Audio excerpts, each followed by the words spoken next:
ਗਲਵਾਨ ਘਾਟੀ ਹਿੰਸਾ ਦੇ ਵਿੱਚ ਕੱਲਾ ਹੀ ਚੀਨ ਦੇ 12 ਫੌਜੀਆਂ ਦੇ ਨਾਲ ਨਾ ਕੇਵਲ ਭਿੜਿਆ ਬਲਕਿ ਉਹਨਾਂ ਨੂੰ ਮੌਤ ਦੇ ਘਾਟ ਗੁਰਤੇਜ ਵੱਲੋਂ ਉਤਾਰਿਆ ਵੀ ਗਿਆ ਤੇ ਆਖਰੀ ਦਮ ਤੱਕ ਦੁਸ਼ਮਣਾਂ ਦੇ ਨਾਲ ਟਾਕਰਾ ਲੈਂਦਾ ਰਿਹਾ। ਨਾ ਉਸਨੇ ਆਪਣੀ ਉਮਰ ਸੋਚੀ, ਨਾ ਆਪਣੇ ਪਰਿਵਾਰ ਬਾਰੇ ਸੋਚਿਆ ਤੇ ਨਾ ਹੀ ਆਪਣੇ ਖਾਬਾਂ ਬਾਰੇ। ਸਲਾਮ ਹੈ ਗੁਰਤੇਜ ਦੀ ਮਾਂ ਨੂੰ ਜਿਸ ਨੇ ਅਜਿਹੇ ਸ਼ੇਰ ਪੁੱਤ ਨੂੰ ਜਨਮ ਦਿੱਤਾ ਤੇ ਚੰਗੀ ਸਿੱਖਿਆ ਵੀ ਨਾਲ ਦੇ ਨਾਲ ਦਿੱਤੀ। ਅੱਜ ਲਗਭਗ 1 ਮਹੀਨਾ ਹੋਣ ਵਾਲਾ ਹੈ ਸ਼ਹੀਦ ਗੁਰਤੇਜ ਸਿੰਘ ਨੂੰ ਦੁਨੀਆ ਨੂੰ ਅਲਵਿਦਾ ਕਿਹਾ। ਮਾਣ ਹੈ ਪੂਰੇ ਦੇਸ਼ ਨੂੰ ਗੁਰਤੇਜ ਵਰਗੇ ਸ਼ਹੀਦ ਜਵਾਨ ਤੇ। ਅੱਜ ਅਸੀਂ 1 ਮਹੀਨੇ ਬਾਅਦ ਇਸ ਗੱਲ ਦਾ ਜ਼ਿਕਰ ਤਾਂ ਕਰ ਰਹੇ ਹਾਂ ਕਿਉਂਕਿ ਇੱਕ ਪਾਸੇ ਗੁਰਤੇਜ ਵਰਗੇ ਬਹਾਦਰ ਫੌਜੀ ਵੀ ਨੇ ਤੇ ਦੂਜੇ ਪਾਸੇ ਸਾਡੇ ਪੰਜਾਬ ਦੇ ਨੌਜਵਾਨ ਜੋ ਹਥਿਆਰਾਂ ਵਾਲੇ ਗਾਣੇ ਸੁਣਨੇ ਪਸੰਦ ਕਰਦੇ ਨੇ ਤੇ ਲੱਚਰ ਗਾਇਕੀ ਉਹਨਾਂ ਦੀ ਉਹ ਸ਼ੌਂਕ ਰੱਖਦੇ ਨੇ ਲੱਚਰ ਗਾਇਕੀ ਦਾ। ਇੰਸਟਾਗ੍ਰਾਮ ਵੀਡੀਓ ਜਾਂ ਫੇਸਬੁੱਕ ਤੇ ਕਿਤੇ ਨਾ ਕਿਤੇ ਕਹਿ ਸਕਦੇ ਹਾਂ ਕਿ ਵੇਲੇ ਸੋਸ਼ਲ ਮੀਡੀਆ ਤੇ ਵਿਅਸਤ ਪਾਏ ਜਾਂਦੇ ਨੇ।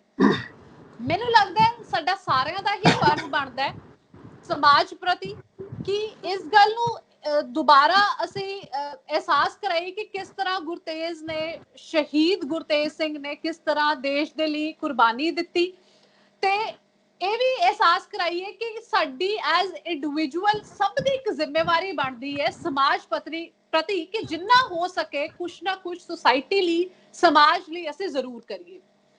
ਅੱਜ ਅਸੀਂ ਇਸੇ ਵਿਸ਼ੇ ਤੇ ਗੱਲਬਾਤ ਕਰਾਂਗੇ ਤੇ ਸਾਡੇ ਨਾਲ ਮੌਜੂਦ ਨੇ ਲੀਫ ਅਕੈਡਮੀ ਦੇ ਫਾਊਂਡਰ ਡਾਇਰੈਕਟਰ ਮੋਹਿਤ ਸਰੀਨ।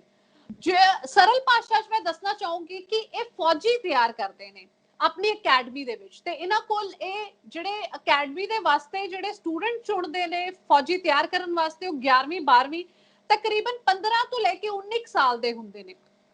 ਸੋ ਇਹ ਨੌਜਵਾਨ ਯੂਥ ਚੱਕਦੇ ਨੇ ਉਸ ਤੋਂ ਬਾਅਦ ਉਹਨਾਂ ਨੂੰ ਤਿਆਰ ਕਰਦੇ ਨੇ ਉਹਨਾਂ ਨੂੰ ਫਿਜ਼ੀਕਲ ਟ੍ਰੇਨਿੰਗ ਤੇ ਅਕੈਡਮਿਕ ਟ੍ਰੇਨਿੰਗ ਬਾਰੇ ਵੀ ਇਹਨਾਂ ਤੋਂ ਜਾਣਕਾਰੀ ਲਾਂਗੇ ਤੇ ਅੱਜ ਇਹਨਾਂ ਨਾਲ ਗੱਲਬਾਤ ਕਰਾਂਗੇ ਇਸੇ ਵਿਸ਼ੇ ਤੇ। ਸਭ ਤੋਂ ਪਹਿਲਾਂ ਸਵਾਗਤ ਹੈ ਤੁਹਾਡਾ ਜਗਬਾਣੀ ਟੀਵੀ ਤੇ ਜੀ।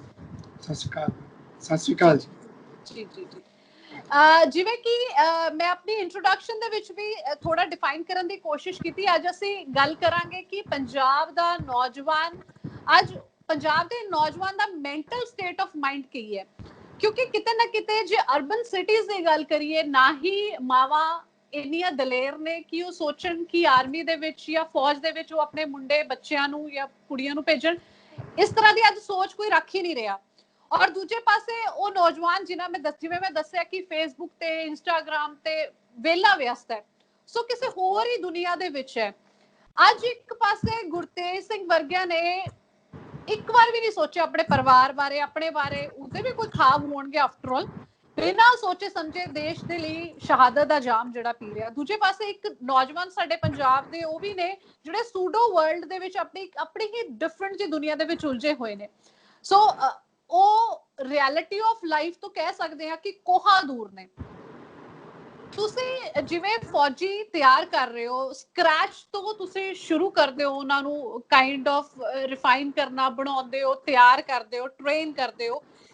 ਕਿੱਦਾਂ ਦੀ ਟ੍ਰੇਨਿੰਗ ਹੁੰਦੀ ਹੈ ਕਿਸ ਤਰ੍ਹਾਂ ਦੇ ਤੁਹਾਡੇ ਕੋਲੇ ਬੱਚੇ ਆਉਂਦੇ ਨੇ ਔਰ ਜਦੋਂ ਆਉਂਦੇ ਨੇ ਉਹਨਾਂ ਦਾ ਮੈਂਟਲ ਸਟੇਟ ਆਫ ਮਾਈਂਡ ਕੀ ਹੁੰਦਾ ਸਭ ਤੋਂ ਪਹਿਲਾਂ ਇਹ ਦੱਸੋ। Very good question ma'am. But ma'am ਮੈਂ ਅੱਗੇ ਜਾਣ ਤੋਂ ਪਹਿਲਾਂ ਜਿਹੜਾ ਫਰਸਟ ਪੁਆਇੰਟ ਹੈ ਜੋ ਚੀਜ਼ ਮੈਂ ਇੱਥੇ ਜ਼ਰੂਰ ਪੁੱਟ ਅਪ ਕਰਨਾ ਚਾਹਾਂਗਾ ਉਹ ਇਹ ਇੱਕ ਬੱਚੇ ਲਈ ਜੋ ਸਾਡਾ ਯੂਥ ਹੈ ਉਹਦੇ ਲਈ ਫਿਊਚਰ ਕੀ ਚੀਜ਼ ਹੈ means what is the answer to this question to what you call as your future. So answer ਜਿਹੜਾ ਇਸ ਕੁਐਸਚਨ ਦਾ ਪਹਿਲਾ ਜਵਾਬ ਬੱਚੇ ਤੋਂ ਮਿਲਦਾ ਹੈ ਉਹ ਇਹ ਮਿਲਦਾ ਹੈ ਮੇਰੇ ਲਈ ਫਿਊਚਰ ਉਹ ਹੈ ਜਿੱਥੋਂ ਮੈਨੂੰ ਇੱਕ ਬੱਜੀ ਖੱਜੀ ਵਧੀਆ ਇਨਕਮ ਆਉਣੀ ਸ਼ੁਰੂ ਹੋ ਜਾਵੇ। ਮੈਂ ਇੱਕ ਸਾਲ ਦੇ ਵਿੱਚ ਜਿਹੜਾ ਮੇਰਾ ਪੈਕੇਜ ਹੈ ਉਹ ਪੈਕੇਜ ਨੂੰ ਆਪਣਾ ਫਿਊਚਰ ਮੰਨਣਾ ਸ਼ੁਰੂ ਕਰ ਦਿੰਦਾ। ਜਦ ਕਿ ਇਨ ਪਾਰਟਿਕੂਲਰ ਜਾਂ ਉਹ ਮੇਰੀ ਸੋਚ ਦੇ ਹਿਸਾਬ ਨਾਲ ਕਹਿ ਲਓ ਜਾਂ ਇੱਕ ਫੌਜੀ ਸੋਚ ਦੇ ਹਿਸਾਬ ਨਾਲ ਕਹਿ ਲਓ ਕਿ ਫਿਊਚਰ ਬਿਲਕੁਲ ਵੀ ਸਿਰਫ ਪੈਸਾ ਔਰ ਪੈਸਾ ਨਹੀਂ।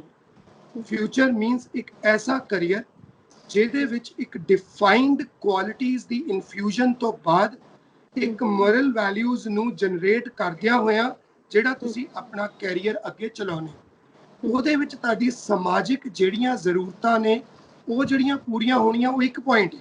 ਬਟ ਸਮਾਜ ਲਈ ਜੋ ਤੁਹਾਡਾ ਸਟੇਟਸ ਔਰ ਜੋ ਤੁਹਾਡੀ ਤੁਸੀਂ ਉਹਨਾਂ ਨੂੰ ਜੋ ਵੈਲਿਊ ਕਰਨਾ ਉਹ ਦੂਜਾ ਪੁਆਇੰਟ ਹੈ। इस इकल्ला ही नहीं है कि मैं किन्ने पैसे कमा ले वो मेरा फ्यूचर बन गया। गुरतेज जेकर ये सोचदा ते पैसे तो ਉਹਨੂੰ तद भी आउंदे ਰਹਿੰਦੇ ਜਾਂ ਉਹ ਪੈਸੇ ਨੂੰ ਹੀ ਅਗਰ ਦੇਖਦਾ ਤੇ ਉਹ ਸ਼ਾयद 12 ਮੁੰਡਿਆਂ ਦੇ ਨਾਲ ਕੱਲਾ ਨਾ ਲੜਦਾ।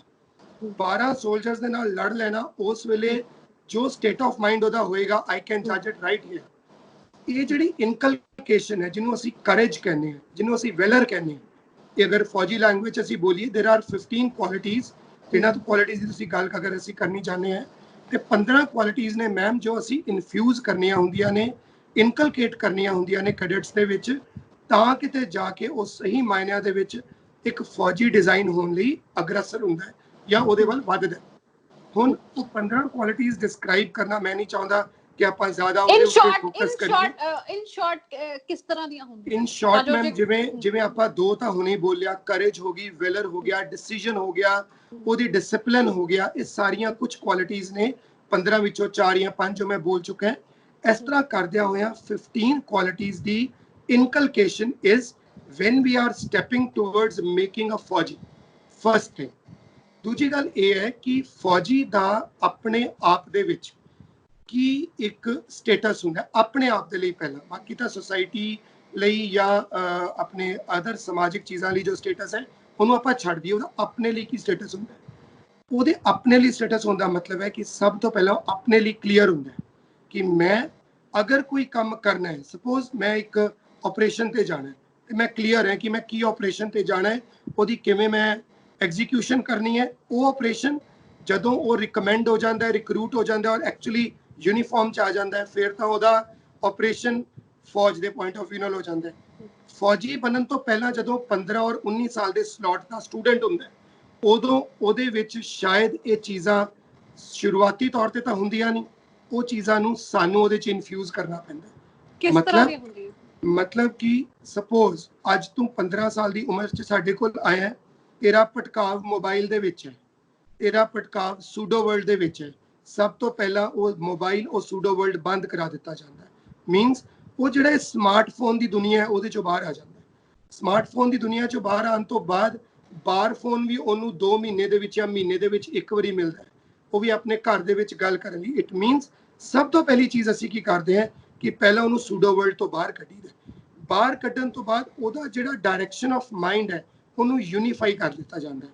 ਯੂਨੀਫਾਈ ਕਰਨ ਦਾ ਮਤਲਬ ਮਨਪ੍ਰੀਤ ਮੈਮ ਇਹ ਹੈ ਕਿ ਤੇਰੇ ਲਈ ਪੜ੍ਹਾਈ ਪੜ੍ਹਾਈ ਔਰ ਪੜ੍ਹਾਈ ਸਿਰਫ ਇਹ ਚੀਜ਼ਾਂ ਨਹੀਂ ਹੈ ਕਿ ਤੂੰ ਇੱਥੇ ਜੇ ਆਇਆ ਤੇ ਬਸ ਸਾਰਾ ਦਿਨ ਤੂੰ ਇੱਕ ਬੁੱਕ ਵਰਮ ਬਣ ਕੇ ਸਵੇਰ ਤੋਂ ਲੈ ਕੇ ਸ਼ਾਮ ਤੱਕ ਤੂੰ ਕਿਤਾਬਾਂ 'ਚ ਰਹਿਣਾ।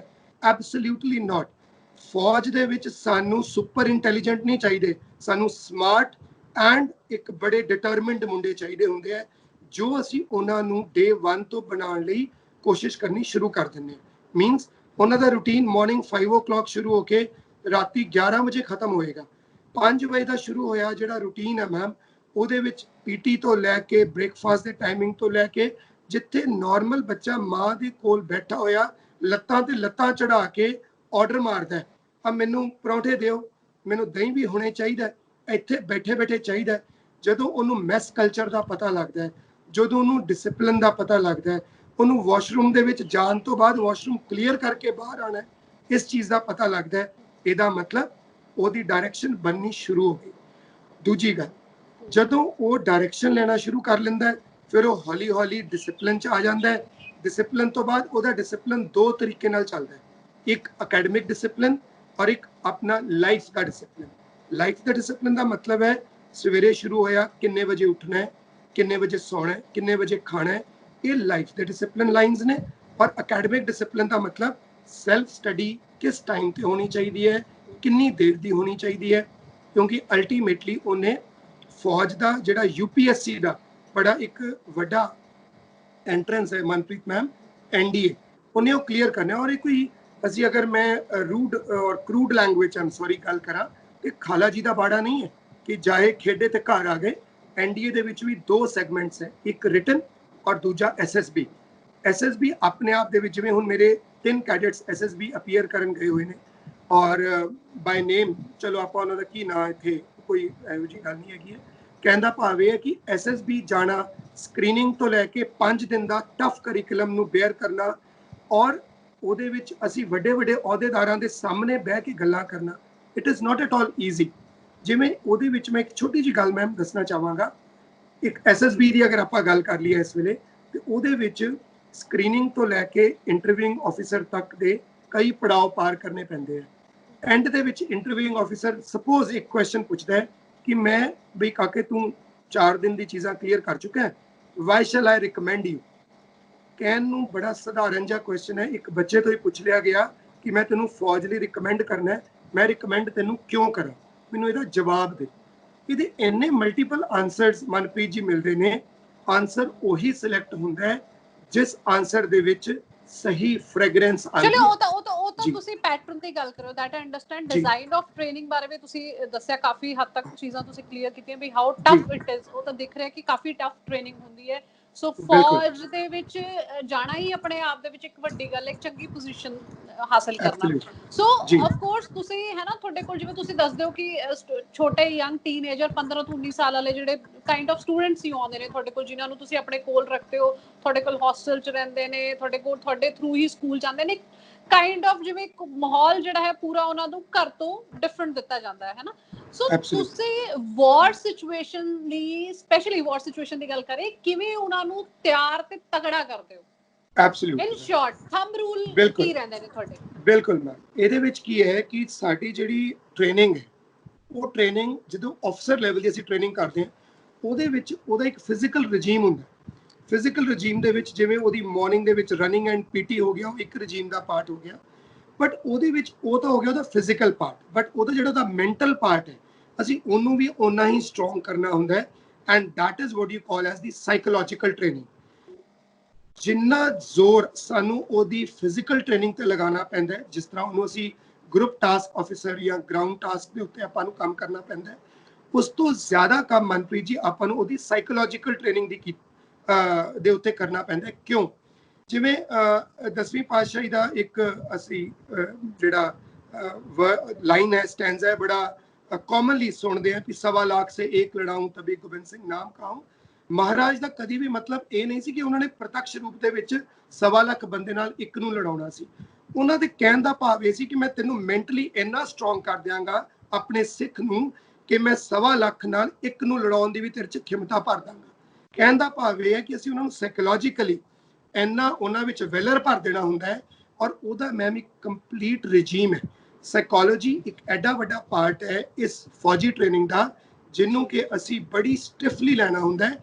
ਔਰ ਡੇ 1 ਤੋਂ 11ਵੀਂ ਕਲਾਸ ਦੇ ਵਿੱਚ ਮੁੰਡਾ 15.5 ਜਾਂ 16 ਸਾਲ ਦਾ ਹੁੰਦਾ ਹੈ, ਪਹਿਲੇ ਦਿਨ ਤੋਂ ਅਸੀਂ ਉਹਨੂੰ ਸਾਈਕੋਲੋਜੀਕਲੀ ਗ੍ਰੈਜੂਅਲੀ ਟ੍ਰੇਨ ਕਰਨਾ ਸ਼ੁਰੂ ਕਰਦੇ ਹਾਂ ਥਰੂ ਦੀ ਸਾਈਕੋਲੋਜਿਸਟ।